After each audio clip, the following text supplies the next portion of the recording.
Good afternoon, how are you? My name is Dan. And before we even get started with the video, let me answer the question that's burning in your mind. Can I just pull this battery and replace it like every other battery I've done my whole life? And the quick and dirty answer is, yes you can. But, number one, remember the gear selector in this vehicle is electronic. There's no physical connection to the transmission. So you need to apply the parking brake or chock the wheels so that when the voltage goes to zero, when the battery comes out, the vehicle doesn't go anywhere. Two, if it's been running, you must allow it to sit at least 2 minutes to allow the shutdown sequence to complete itself. And three, if possible, you really want to reinitialize the battery control module and tell it that you have a new battery in there. It's best for the vehicle, it's best for the battery. But is it absolutely necessary? No, you don't need to do that. So let's go on with the rest of the video, and lots of little tips and tricks and things in there that you never even knew you needed to know. Hope you enjoy this.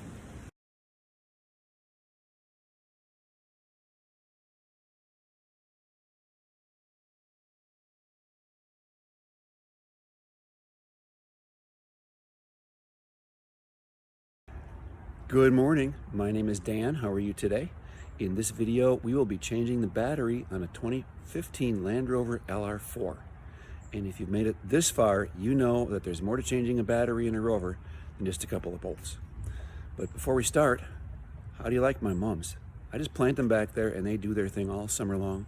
And then right behind them, there's a poinsettia. Poinsettias live here in Houston year round.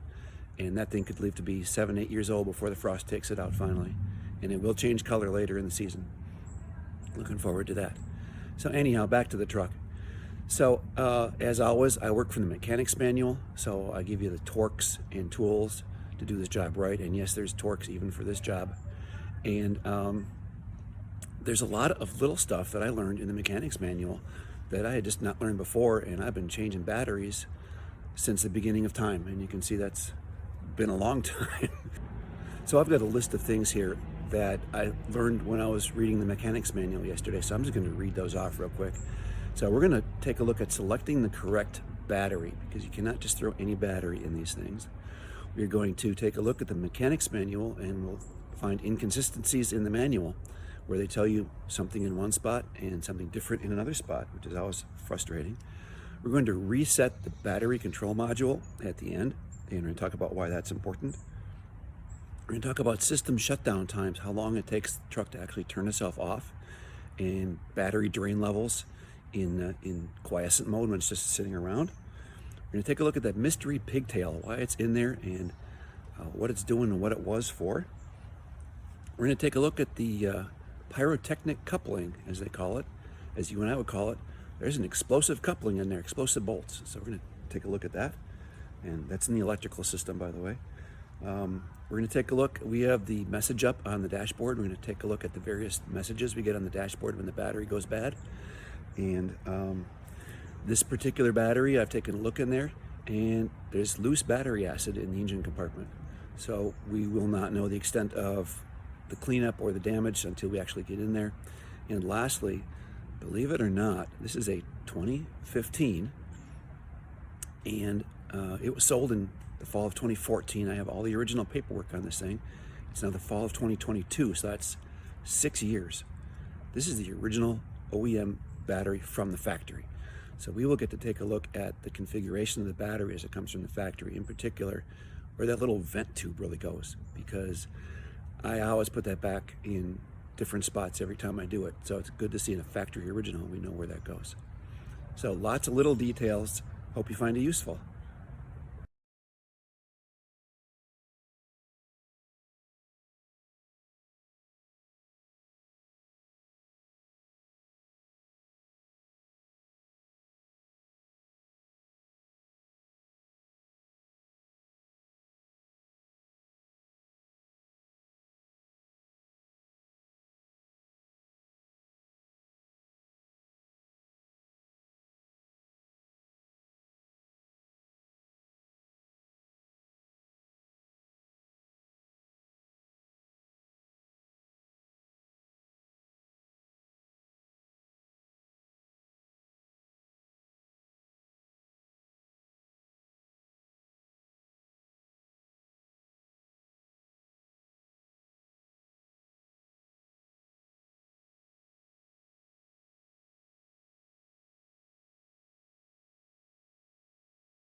So as we get started, please welcome the newest addition to our LR4 family. She is Forenza Red with the almond interior. And as a 2015 here in the fall of 22, she only has 40,000 miles. It's a relatively low mileage vehicle, and I picked this up at a dealership. And so of course we paid a little bit extra, but it was the home dealership for this vehicle, and it has had excellent maintenance, and I have all the records back to day 0. So this is our newest addition, and if you've seen any of my other videos, you know that we have the Ipanema Sand on the 2013 over there, and then we have a Fuji White on the 2016, and we're looking for a long life from all of these babies.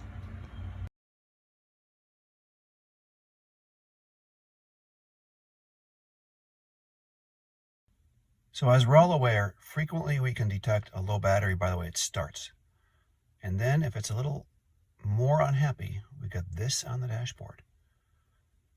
And it turns out that this vehicle generates actually 3 different battery alarms depending on the voltage deviation that it's seeing. And those can show up either here or over here. So let's go in and take a look at the mechanic's manual, and I'll show you what those 3 alarms look like.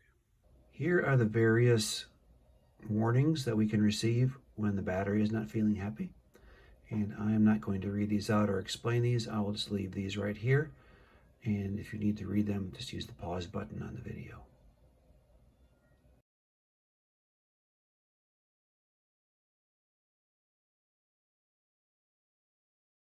So here we are at one of the local auto parts stores websites for selecting the battery. And there's our vehicle. And you can see down there that the size that it wants is a 94R or an H7. And that will be true on all the websites that I can find. Everybody recommends an H7 battery to go in this vehicle. But interestingly, Rover does not recommend a size for the battery. It recommends based on specifications. And it does so inconsistently. So here we are on one page in the mechanic's manual, and you can see that the capacity is 825, and that's cold cranking amps, and 90 amp hours with a reserve capacity of 190 minutes. Now I'm going to pop over and show you a different page. So here we are in the mechanic's manual in a different section, and I'm going to scroll through this, and you just pause this whenever you see the vehicle that you're interested in. And I'm going to stop a little further down when we get to our particular case.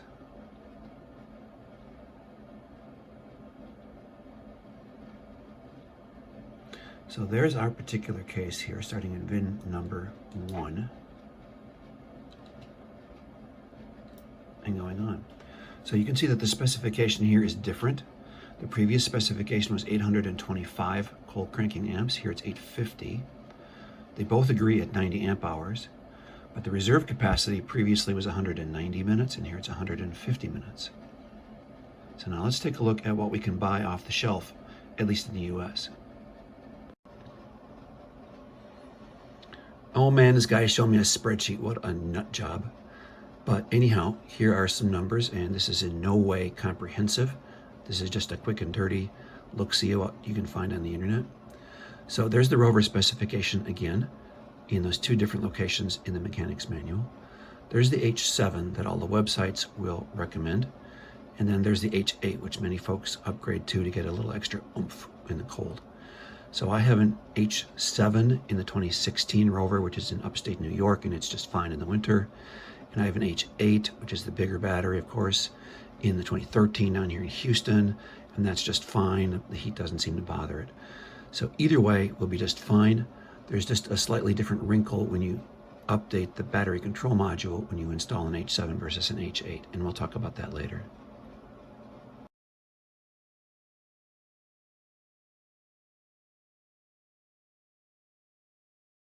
So the specified replacement battery is an H7. An H7 is 12.5 inches long. Does that look like it's 12.5 inches long? No, that's 13 3/4 inches long. So anyhow, what that means though is that up here, where we have our brand new H7, and it is 12.5 inches long, like it should be, that means I have all this space in the back. And the size differential is 1.5 inches. There you go, and I got tons and tons of space back here. So when this battery finally wears out, we will be living in Wisconsin instead of Houston, and I will want the bigger battery for the extra oomph in the wintertime. So Red Rover here will have an H8 next time around.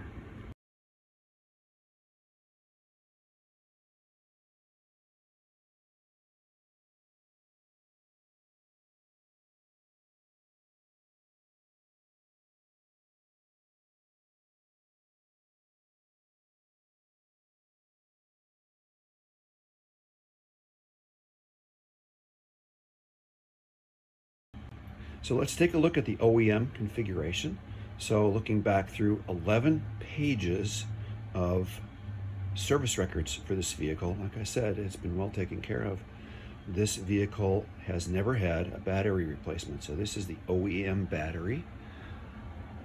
And it says Rover on it, and it's the X-side battery. We'll take a look at that label when the terminals come off. But what I really want to focus on right this second is the routing for the vent tube.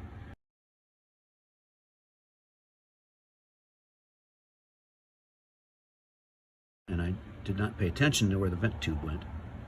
So it ends up being somewhere different every time I change the battery. So this is the OEM configuration on the vent tube.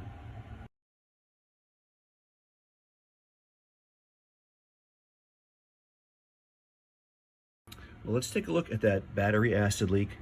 So when we come in here, you can see that the felt is wet, and you can see the stains on the battery from the leaking acid. And interestingly enough, the battery on the 2013 did the same thing when it failed. So we will need to take some extra precautions when we take it out to make sure we don't get acid on ourselves or on the vehicle. And then we'll have to evaluate the cleanup and possible repair.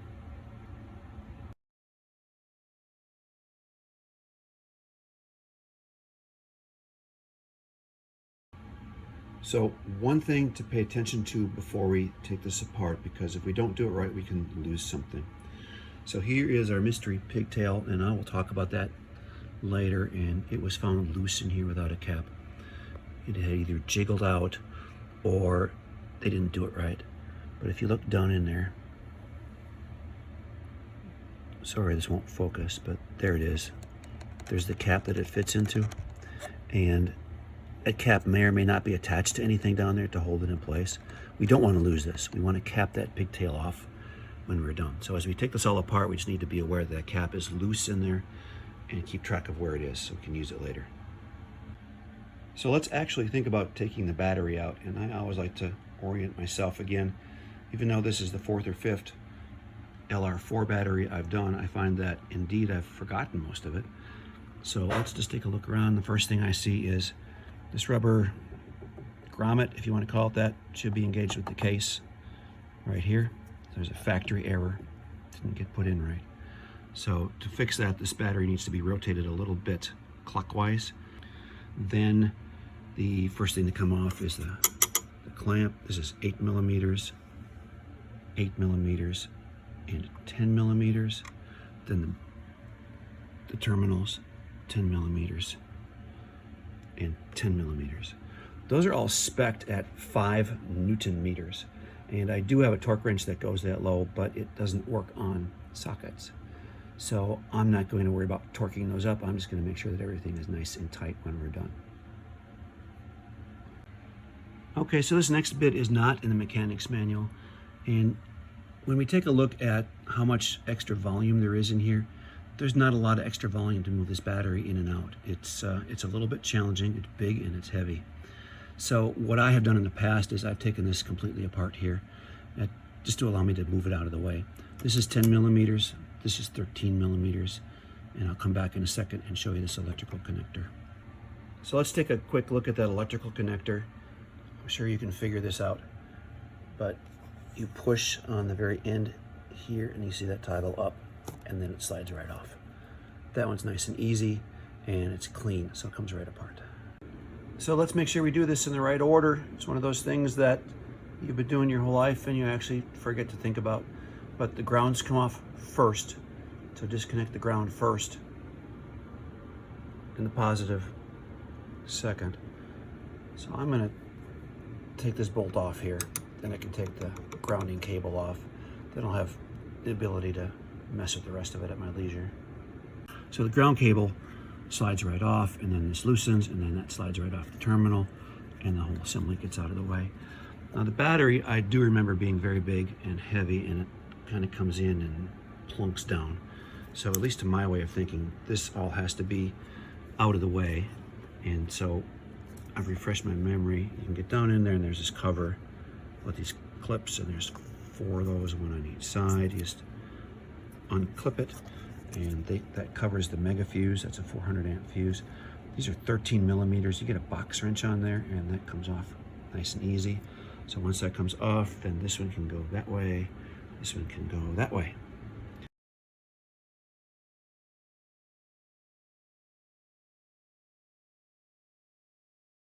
Well, the battery is out, and just want to point out there's the label, and there are the specs on the original factory battery. 12 volt, 90 amp hours, 850 cold cranking amps, and it's a glass mat battery.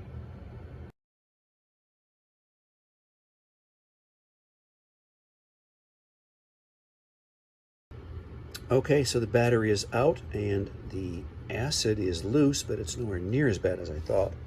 As you can see, the side of the battery is bone dry, which is awesome, which means the truck is bone dry.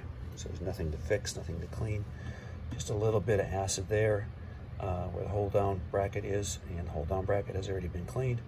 So this is a nice easy one, and I think we caught it just in time.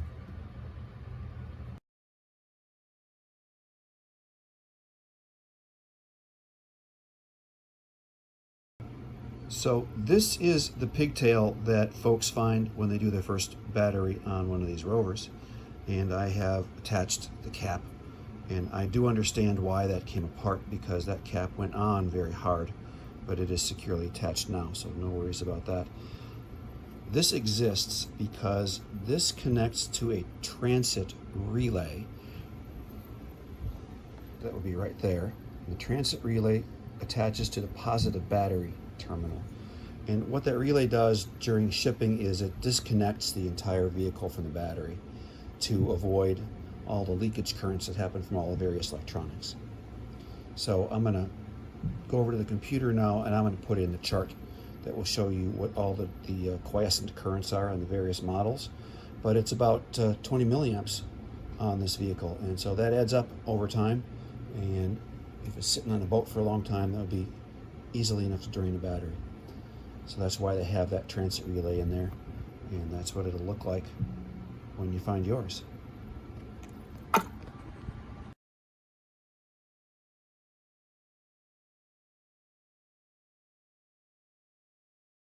So here are the drain values for multiple Land Rover models.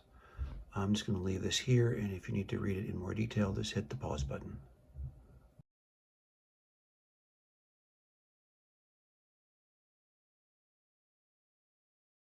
So let's just touch on these AGM batteries, Advanced Glass Mat batteries, and the BMS, the Battery Management System. So the AGM battery is Advanced Glass Mat, as I said. That means fiberglass. So as compared to the batteries we grew up with, which were filled with a simple sulfuric acid solution, these are filled with fiberglass. Essentially, think about it like a sponge, fiberglass mats or sponges, and they are moistened with sulfuric acid. So the amount of loose liquid in here is virtually zero. So remember back to when we were young, one of the first things I know that I learned was how to check the oil and how to check the water in a battery. And we were checking the water level in the battery all the time, it seemed, every 3 months. And I grew up on a farm. We filled it with water out of the hose. And of course, nowadays, we don't even fill batteries anymore, and if you get a standard lead acid battery, you use distilled water. And so that's the cool thing about these batteries, is we never have to check them. And part of the reason for that is the battery management system. So the battery management system is a totally different way of charging batteries than we grew up with. I like to think about it, in the old days, you turned on the vehicle and you had the alternator and the generator and it produced 12 volts. And you hook it on the battery and you just charge it up, similar to the really cheap trickle charges you can get down at the big box stores. And those things don't know when the battery is charged. And once a battery is fully charged, that electricity has to go somewhere, and where it goes is into electrolyzing the water. So the water comes apart into hydrogen and oxygen. The hydrogen, of course, is dangerous because it's explosive, and that's what happens to your water. It gets electrolyzed and it goes up into the atmosphere. And so nowadays we have these BMS, battery management systems, and they monitor the state of the battery and they make sure that the battery is not grossly overcharged like it used to happen in the old days. And additionally, and I cannot find this documented anywhere, I picked this up on one of the forums over the years, I am told that these AGM batteries have different charging profiles as they age. And so they charge differently when they get older. And the BMS takes care of that. And it recognizes a new battery versus an old battery, and it makes sure that everything is done properly.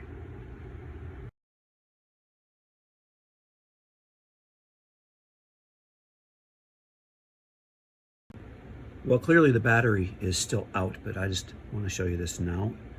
And remember, we had talked about an explosive coupling in the electrical system, and I believe that this is it. And it is nowhere in the section on the battery. I actually stumbled on it in the section under airbags. And what happens is, in the event of an impact that's strong enough to set off the airbags, they detonate that explosive charge and they disconnect the battery from the rest of the vehicle. And it sounds like a really good idea to kill the power to the entire vehicle. And this is the only place I can find where anything intelligent looks like it's going on. We have this wire that disappears back into a bundle somewhere. But other than that, the only thing leaving this are big, heavy cables, and they go multiple places. So it would make sense to put the explosive charge right up front, right close to the battery when you only need one. So I'm going to treat that with a little more respect in the future.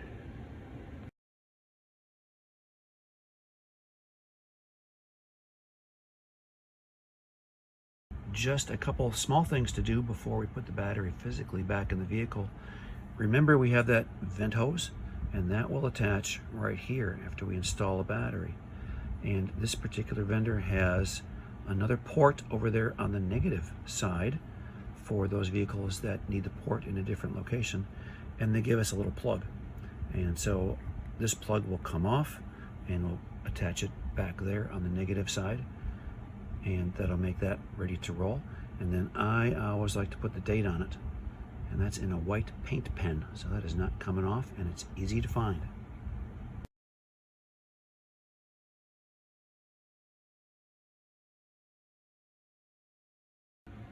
We need to make sure everything is tight when it goes back together, of course.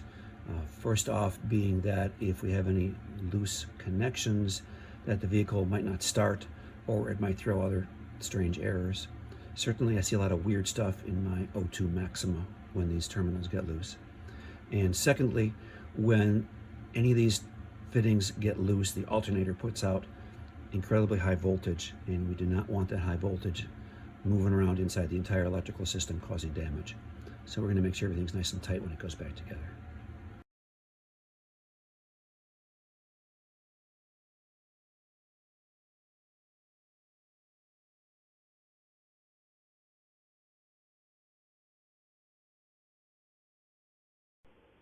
Okay, so even though the mechanics manual does not say anything about taking it out and running it around and topping up the battery, that is certainly something my grandfather taught me. So I have taken it out. We've driven about 10 miles, topped up the battery, and here we are. We are ready to reset the battery. So tool is installed. Let's search for tool down here at the bottom.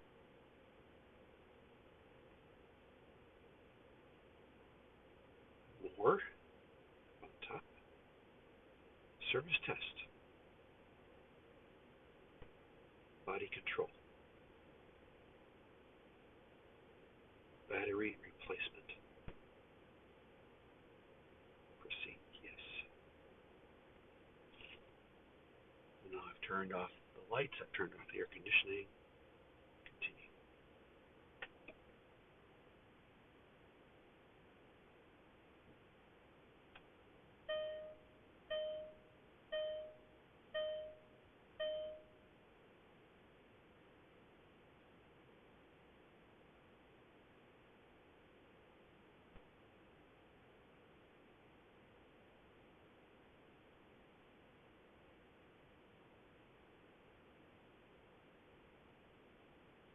And we're done.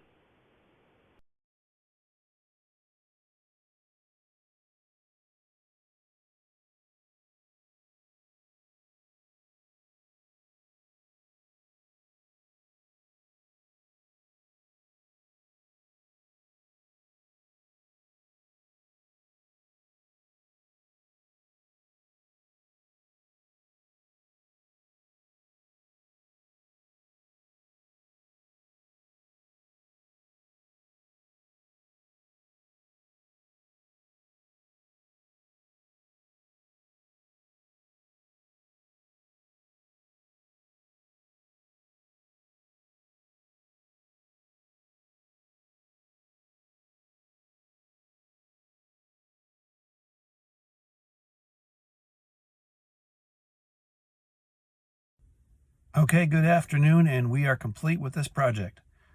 Way more information in there about changing a battery than you ever thought you needed. But there it is. I hope you find it very useful, and good luck when you approach this project. Have a great day.